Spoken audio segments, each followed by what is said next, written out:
Do you know that nearly half of all summer vacations will be booked in this quarter? In fact, most of them in January. We need something to look forward to.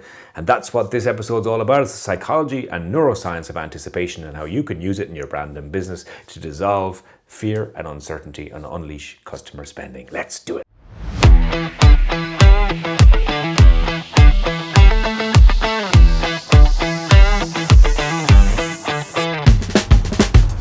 Hi there, welcome back. My name is Ken Hughes and the red shirt is gone. Beach Ken has gone away because, let's face it, nobody could look at that red shirt for longer than 5 seconds. So I want to talk today about anticipation, and as I said, the majority of holidays sold in January for the summer. In fact, the travel industry called the first Saturday of January Super Saturday because it accounts for a huge percentage of the sales. A few days after Christmas and the New Year, people are just looking for something to look forward to ultimately. And so in the UK, about £4 to £5 billion worth of holidays are booked on that day alone. In the US, about $60 to $70 billion are spent on that day booking vacations. And so today I want to really dig into anticipation because it's a really interesting, the neuroscience and the psychology behind it are quite fascinating. So when you think about the images that are seen on the holiday websites of the cocktails and the warm sand, sun, blue sea, all that kind of stuff. It's all lovely. It's there to tease you into buying the product, obviously. What you don't see is the long airport queues, the screaming children at the hotel suite next to you, the 6 a.m. Hunger Games looking for a towel at the lounger. So we don't see any of that because we really only want to project the positive future. And that's the way you sell. Anticipation is a really strong force in consumerism. And it's different from optimism or waiting. That's not what anticipation is. Anticipation is a future-focused emotional state. And understanding the psychology of it and how it works can actually help you grow your brand, your business, and help customers open their wallets at this uncertain year. Because let's face it, 2026 isn't all glitter and unicorns. There's a lot of uncertainty out there, whether it's geopolitical or economic, inflation, AI threats for jobs. There's a lot of uncertainty. The continuous drip feed every day now of negative news does affect consumer sentiment and spending. And so we need to dissolve that by stepping forward into anticipation. It all starts off in the prefrontal cortex. Anticipation is a physiological state where that piece of the brain looks at previous memories, your current goals, and then kind of predicts a future outcome based on what's happening. And so it's kind of like neural time traveling. As humans, we can time travel, and it's how we kind of evolved to be one of the master species on the planet because we can look at we're proactive instead of reactive. And so what we can do is if we have a bush that's rustling, we can immediately think about, oh my God, and our muscles tighten and our adrenaline flows. And before the tiger ever pops up behind the bush, we're already primed to run away or we're already running away. And that ability to see into the future potentially also helped us in agriculture. So as humans, and we went from a hunter-gathering society to people who planted seeds and harvested them the next autumn. We were able to understand the future reward of current work today. And we can do that because of anticipation. And so it's really important to understand how you can use anticipation in your business to be able to fuel, as I said, consumer spending and growth. And the master hormone behind all this is dopamine. So that reward hormone that I'm sure you're familiar with gets released when you start thinking about that vacation, when you start thinking about that concert you're going to go to. And so with that dopamine, what's really interesting is often the dopamine effect of the release in anticipation can actually be stronger than the dopamine you experience during the event. And it's called the negative reward effect, where it's we call it as anticlimactic. So you can go on the vacation and actually thinking about the vacation for 6 months can actually release more dopamine into your body and you can feel good, the serotonin, and you can lower your cortisol levels, which is a stress hormone. So all those hormonal changes happen because of this positive outcome, this future outcome. And then the actual experience can often be less. The dopamine released is less. And so we call that anticlimactic. But the interesting thing is, well, what is the consumption moment then? Is the consumption moment the vacation you go on, or the car you buy, or the concert you go to, or is it all the lead up to the event? It's really interesting. So if you start as a brand starting to think about, well, what is my consumption moment? Often you can stretch it out and say, well, let's focus on pre-consumption. So, I wrote a book all about her, Taylor Swift's Eras Tour. The people that got the tickets for those concerts, it was like the Hunger Games getting a ticket.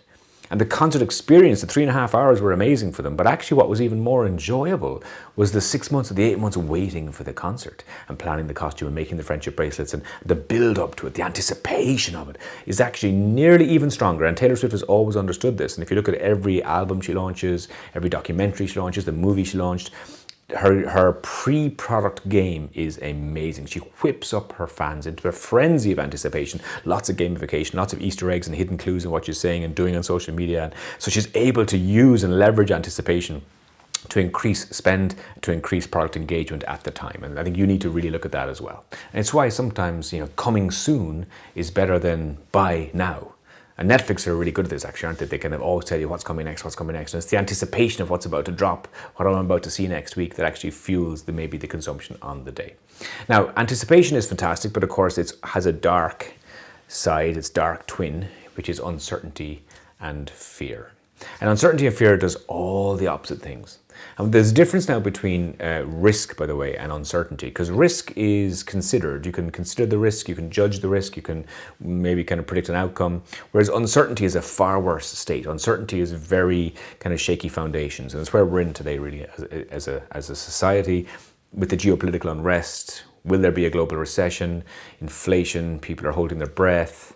And because of all that, we're not at the toilet paper apocalypse point yet where we had COVID. That's how fear works. Fear, uncertainty, people start to act irrationally.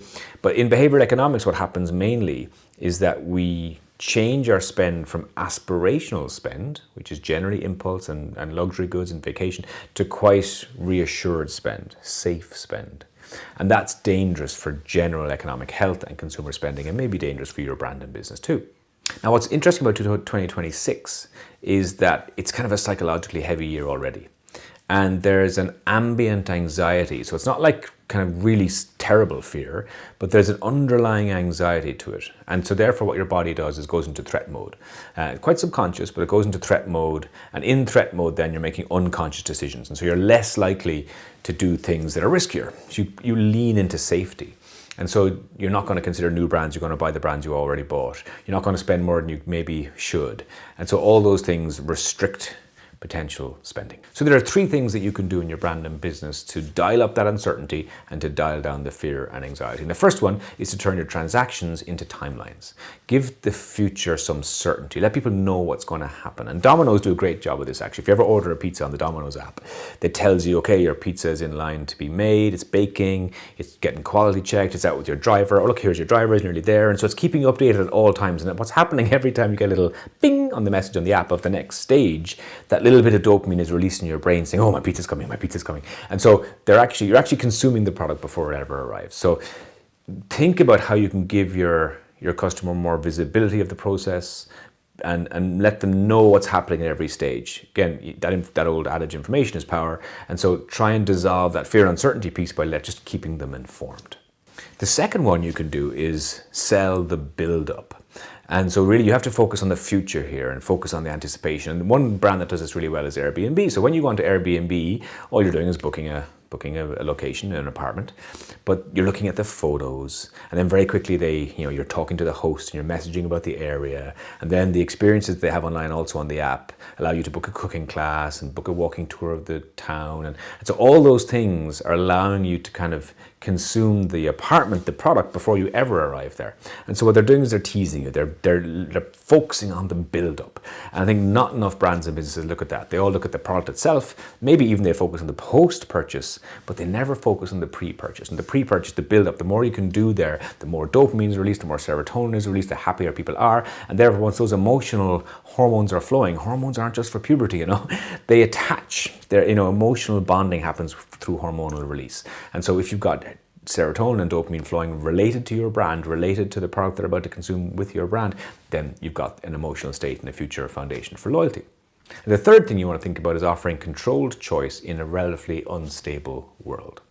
So a brand that does this very well is Disney. I was in Disney in Orlando recently, and I went to look just at the customer experience and how the whole theme park flows.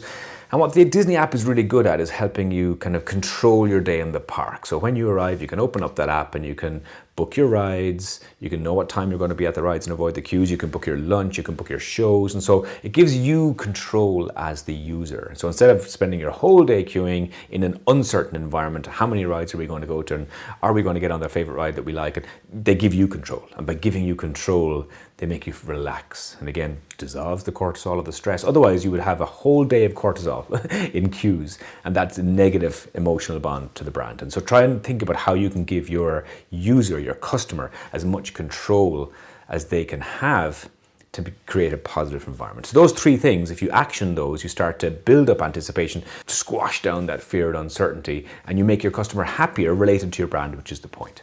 Right, I'm off to book a holiday in the Maldives just to give myself some anticipation, something to look forward to. Maybe I'll buy a Lamborghini. Apparently the queue for a Lamborghini, the waiting time is 12 to 24 months between paying the booking deposit and getting the car. That's a lot of anticipation. Until next time, I'm Ken Hughes.